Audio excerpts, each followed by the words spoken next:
여러분께서도 아마 자신이 정말로 신뢰했던 사람으로부터 실망하고 배신감을 느낀 적 있으실 텐데요. 한치의 의심도 없이 믿었던 사람에게 어처구니 없이 배신을 당하거나 아무 염려 없이 꼭 그렇게 될 거라 굳게 믿고 있던 일을 그르치게 될 때에 우리가 받게 되는 실망감과 배신감은 너무 크지 않습니까? 하나님께서도 마찬가지입니다. 인간이, 자신의 형상으로 지음받은 인간이 하나님과 같이 되려고 하고 하나님의 말씀에 불순종하였을 때 하나님의 실망감과 배신감은 말로 다할 수 없었을 것입니다. 하지만 하나님께서는 그의 마음을 뒤로하고 자신의 나라를 계속해서 건설해 나가시는데요, 그 중심에 아브라함이 있습니다. 하나님께서 그와 언약을 맺으사 그 약속하신 바를 놀랍게 이루어 가시는데요, 반드시 내가 이루리라 라는 제목으로 말씀이 주는 교훈을 함께 나누겠습니다. 첫째로, 자손을 약속하다입니다. 여러분, 세상이 죄악으로 물듦으로 말미암아 하나님께서는 자신의 형상으로 인간을 창조하였다는 그 자체까지 후회하셨습니다. 그럼에도 불구하고 하나님께서는 홍수 심판 이후에 그의 나라 건설을 위해 한 사람을 부르시는데요, 그가 바로 아브라함입니다. 여호와께서 이르시되 너는 떠나라 그리고 가라 말씀하셨습니다. 여러분, 여기서 우리가 주목해야 할 점이 있는데요, 하나님의 이름이 여호와로 일관되게 사용되고 있다는 사실입니다. 아시다시피 여호와란 이름은요, 하나님께서 이스라엘의 출애굽을 위해 모세를 부르실 때 나는 스스로 있는 자이니라 하시며 이스라엘을 구원하는 신이 누구인지에 대한 답변으로 준 이름이었습니다. 그런데 더 놀라운 것은 아브라함과 이삭과 야곱에게는 오직 전능의 하나님으로 나타나셨던 하나님께서 결코 그들에게 이름으로 알리지 않으셨지만 지금 아브라함을 부르셨던 그가 바로 여호와 하나님이심을 성경이 어떻게 합니까? 미리 알려주는 것입니다. 그 이유는 무엇일까요? 그가 택한 백성들을 향한 신실한 언약의 하나님 되심을 끊임없이 드러내고 있는 것입니다. 15장 1절을 보시면 하나님께서 이상 가운데 아브라함에게 말씀하시기를 아브라함아, 두려워하지 마라. 나는 내 방패요 너의 지극히 큰 상급이니라 하십니다. 그런데 여러분, 아브라함은 왜 두려워했습니까? 왜 하나님께서 방패요 보호막이 되어 주셔야 할까요? 왜 하나님께서 아브라함에게 잘한 일이라고 하며 상을 주시고자 했을까요? 그 사건은 바로 아브라함이 롯을 구하려고 집에서 길리온 318명의 사람을 데리고 전쟁을 하였기 때문입니다. 하나님의 도우심으로 크게 그가 승리하였지만 인간적으로 그 나라들의 보복이 두려운 것입니다. 일개 족장이 5나라와 전쟁에서 승리하였기에 그 나라들이 가만히 있을 리가 없다 판단되니까 두려운 것입니다. 바로 그런 의미에서 하나님께서 아브라함에게 그의 승리의 전리품으로서 자신을 주시는 것입니다. 나는 너의 지극히 큰 상급이니라 하셨던 것입니다. 이보다 더 큰 상이 어디 있겠습니까? 그러자 아브라함이 묻습니다. 무엇을 내게 주시려나이까? 갈대우르에서 나를 부르신 하나님, 하란에서 다시 나를 부르신 하나님, 하나님께서 부르실 때 그 약속은 동일하였습니다. 나는 너의 고향과 친척과 너는 너의 고향과 친척과 아버지 집을 떠나 내가 내게 보여줄 땅으로 가라. 내가 너로 큰 민족을 이루고 내게 복을 주어 내 이름을 창대케 하리니 너는 복이 될지니라. 너를 축복하는 자에게 내가 복을 내리고 너를 저주하는 자에게는 내가 저주하리니 땅의 모든 족속이 너로 말미암아 복을 얻을 것이니라 하신지라. 그런데 무엇을 내게 주시려 하니까? 여러분, 문제는 무엇입니까? 아브라함이 받은 약속은 어마어마하게 큰데 그에 비해서 그가 실제 가진 것은 아무것도 없었다는 사실입니다. 그렇기 때문에 아브라함의 질문은 이것입니다. 나는 지금 두렵고 나는 지금 후손이 없고 나는 지금 내 이름의 땅도 없는 유목민에 불과한데 어떻게 큰 민족을 이루고 이름을 널리 알려서 커다란 영토를 가진다는 말입니까?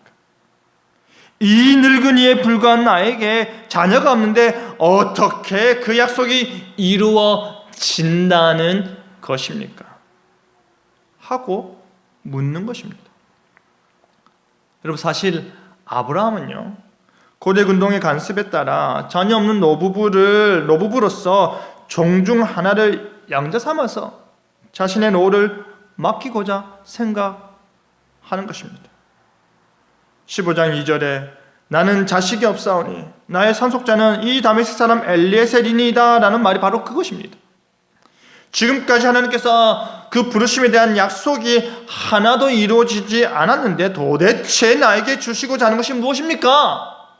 하는 의문에 부정적인 마음이 쌓인 것 같습니다. 지금 아브라함의 질문은 하나님의 약속과 뜻하신 바를 완전히 이해하지 못한 채 조급한 마음이라 말할 수 있지만 지금 아브라함이 얼마나 두려워하고 있는지, 얼마나 불안해하고 있는지를 여실히 보여주는 것입니다. 그러자 하나님께서 단호하게 말씀하십니다.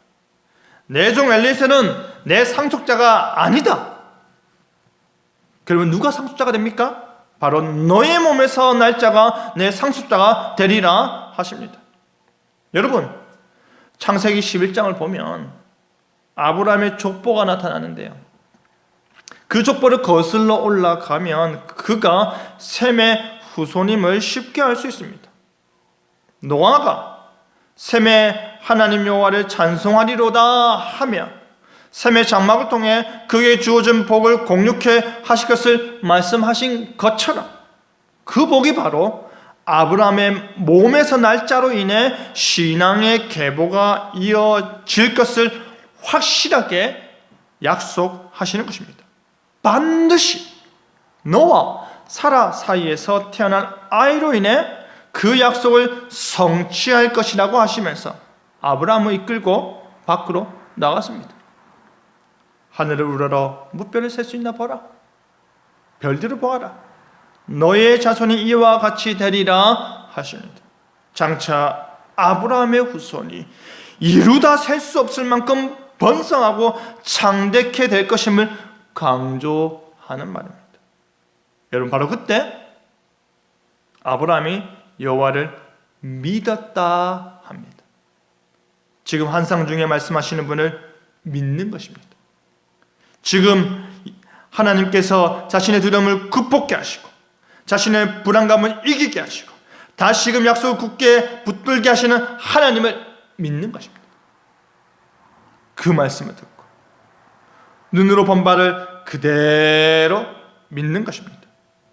아브라함이 후손에 대한 하나님의 약속을 인격적으로 신뢰하고 그 말씀에 전적으로 의지한 결과 하나님께서 어떻게 하셨습니까? 이를 그의 의로 여기셨습니다. 의의 옷을 덧입혀 주시고 의롭다 생각해 주는 것입니다. 그러면서 하시는 말씀이 무엇입니까? 15장 7절에 내가 누구냐?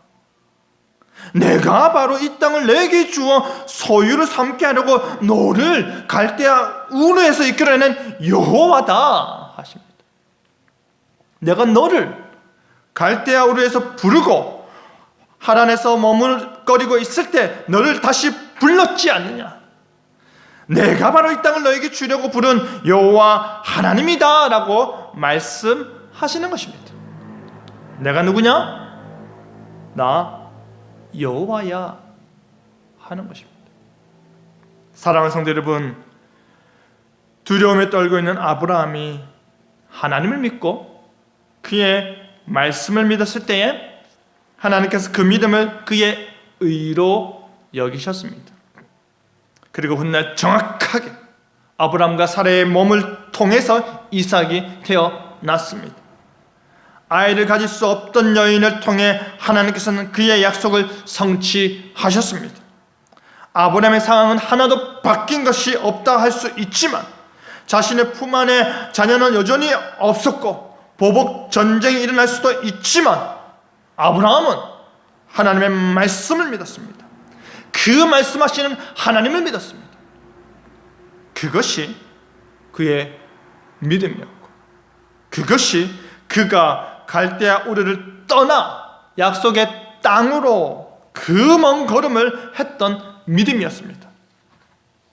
우리 역시도 본향을 향한 기나긴 여행을 해야 할 텐데요, 하나님께서 의로 여기시는 믿음이 우리에게 있길 바랍니다. 아브라함의 자녀 주신 하나님께서 우리에게도 지극히 큰 상급이 되어주심을 믿으시길 바랍니다. 내가 누구냐? 내가 여호와다 하시는 그 하나님께서 여러분의 큰 상급이 되어주시고 여러분에게 약속하신 바를 반드시 이루어 주실 것을 믿으시는 여러분 되기를 바랍니다. 둘째로 땅을 약속하다입니다. 여러분, 아브라함의 질문은 무엇이었습니까? 내가 이 땅을 받게 될 것을 무엇으로 알겠습니까? 앞서 주 여호와여 무엇을 내게 주시려 하나이까? 라는 질문은요, 두려운 마음에 따지듯이 불신 가운데 한 질문이었다면 지금의 질문은 내가 믿습니다만, 내가 믿습니다. 그러나 현재 아무것도 없는 내가 무엇으로 이 땅에 대한 약속을 알겠냐라는 것입니다. 여러분, 사실 막연한 믿음만큼 우리를 힘들게 하고 고통스럽게 하는 일은 없지 않습니까?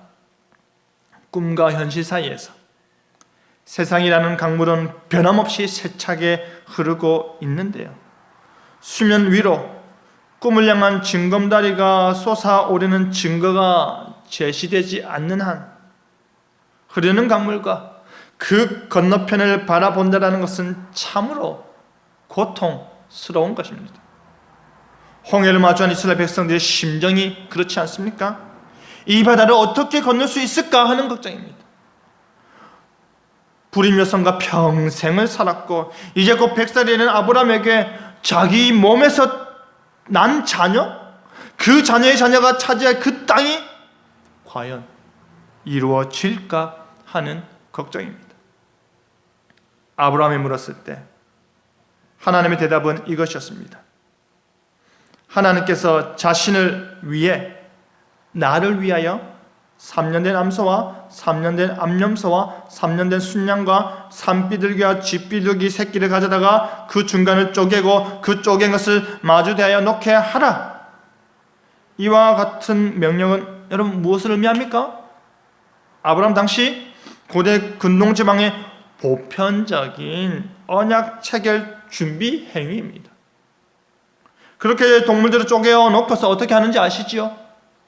동맹국의 경우에는 대표자들이 손을 맞잡고 쪼갠 동물들 사이를 지나가고요, 강대국과 약소국의 경우에는 약소국의 대표자 홀로 쪼갠 동물들 사이를 지나가는데요, 그렇다면 왜 하필 쪼개어진 동물들 위를 지나갈까요?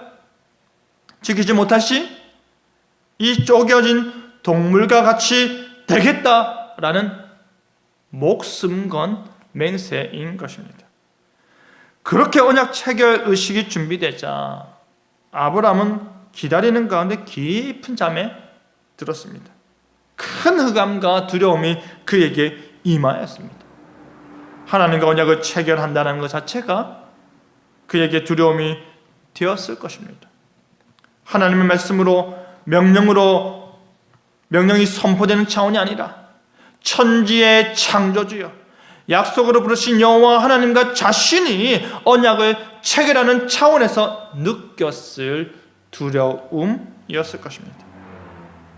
그런데 놀라운 것은요, 하나님께서 언약 체결 의식을 완료하기 전에 하신 말씀입니다. 너는 반드시 알라 하시며, 하나님께서 아브라함으로 잊지 않고 마음속에 깊이 새겨라 하신 말씀이 무엇입니까?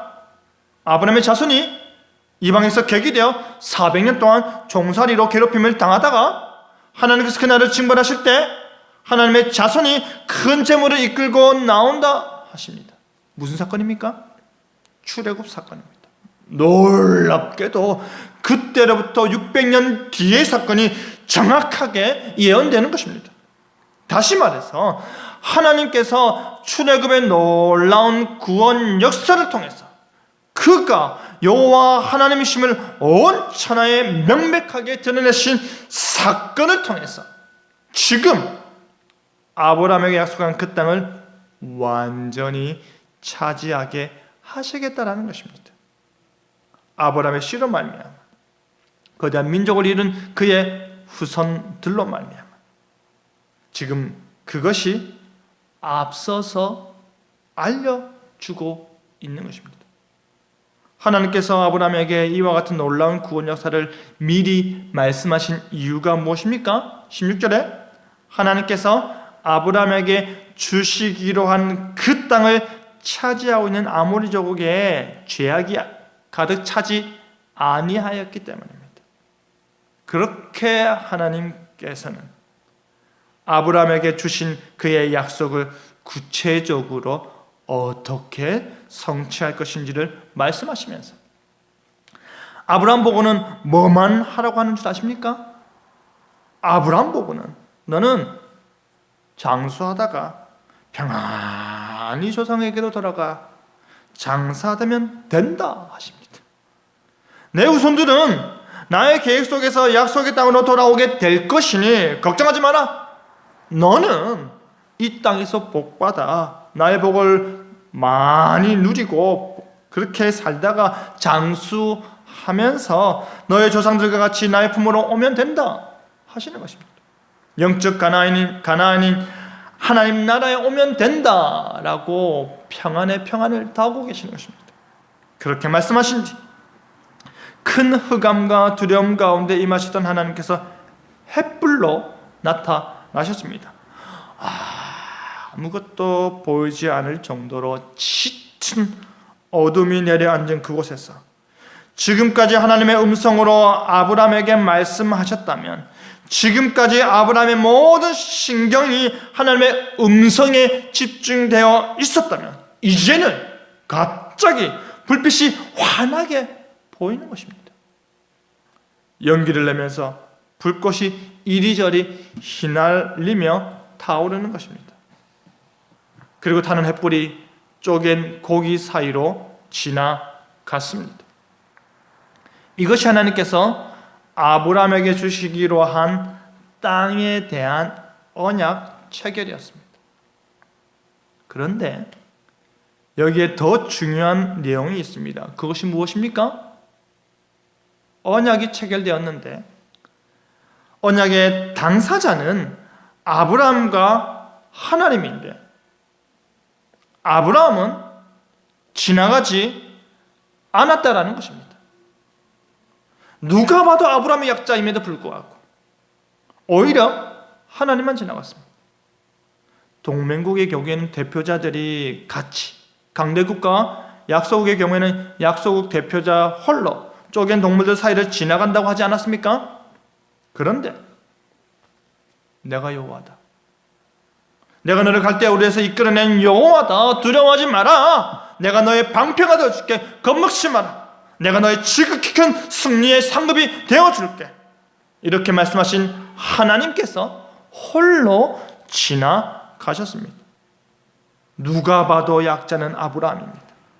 누가 봐도 쪼개놓은 재물 사이로 지나가야 할 사람은 아브라함입니다. 그런데 아브라함은 가만히 있고 하나님을 상징하는 횃불이 지나갔습니다. 그렇다면 이 언약은 본질적으로 누가 지키는 것임을 말해주는 것입니까? 하나님입니다. 하나님께서 지키실 것을 말하는 것입니다. 만약 이 언약이 지켜지지 않는다면, 실패한다면 그 쪼갠 짐승과 같이 되겠다는 하나님의 뜻을 표명한다라는 것은 하나님께서 목숨 걸고 아브라함에게 주는 그 땅의 약속을 반드시 성취할 것을 말씀하시는 것입니다. 하나님께서 아브라함에게 나를 위하여 재물을 준비하라 하시며 그 재물을 통한 언약 체계를 통해 영광 받으시고자 하셨지만 실상은 하나님께서 그것을 지나가면서 스스로 영광 받으시는 것입니다. 이 언약은 하나님을 위한 언약이요, 이 언약은 하나님의 이름이 달린 언약이요, 이 언약은 하나님께서 반드시 이루시겠다고 약속하시는 언약입니다. 너는 장수하다가 평안히 나의 품으로 오면 된다라는 말씀이 얼마나 큰 복 중에 복이겠습니까? 사랑하는 성도 여러분, 아브라함에게 자손을 약속하신 하나님께서 그 자손이 누리게 될 땅 또한 약속하셨습니다. 하나님께서 그 약속을 반드시 이루시겠다 하십니다. 하나님께서 시작하시고 하나님께서 성취하시고 하나님께서 마무리하시는 것입니다. 그 모든 일이 바로 하나님의 영광을 위한 일이요, 하나님의 약속을 위한 일이요, 하나님의 기쁨을 위한 일이었습니다. 그 하나님을 믿으시기, 그 하나님을 향한 여러분의 큰 믿음이 있길 바랍니다. 어둠 속에 밝게 빛난 하나님의 횃불이 우리에게도 비춰지고 있음을 기억하시기 바랍니다. 누가 봐도 하나님께서 이루신 역사를 바라보며 앞으로 될 일을 믿음으로 기다리시기 바랍니다. 그 하나님을 향한 믿음이 두려워하는 우리를 강하게 붙들게 하는 여러분 되길 바랍니다. 말씀 맺겠습니다. 사랑하는 성도 여러분, 아브라함은 물었습니다. 무엇을 내게 주시려 하나이까? 그리고 무엇으로 알리이까?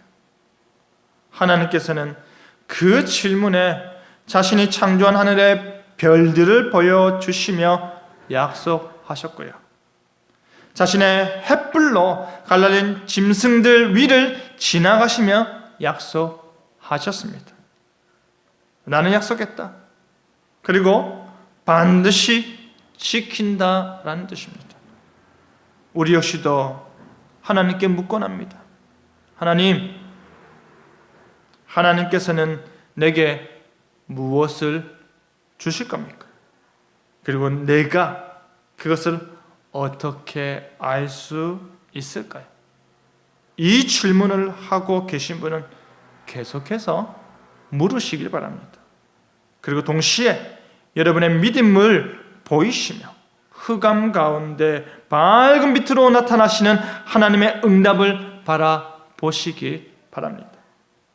이 질문은 아직 해보지 못하신 분은 이제라도 믿음으로 하나님께 물으시길 바랍니다. 하나님께서 너는 반드시 알라 하시며 응답하실 것입니다. 하나님께서 반드시 그가 약속하신 말을 이루실 것입니다. 나를 지으시니가, 나를 부르시니가, 나를 끝까지 책임지고 나를 끝까지 인도하신다는 믿음이 여러분의 믿음이길 바랍니다. 그리하여 내가 반드시 이루리라의 하나님이 나의 하나님이셔서 우리의 믿음이 의로 여김받는 저와 여러분 되기를 간절히 바랍니다. 아멘.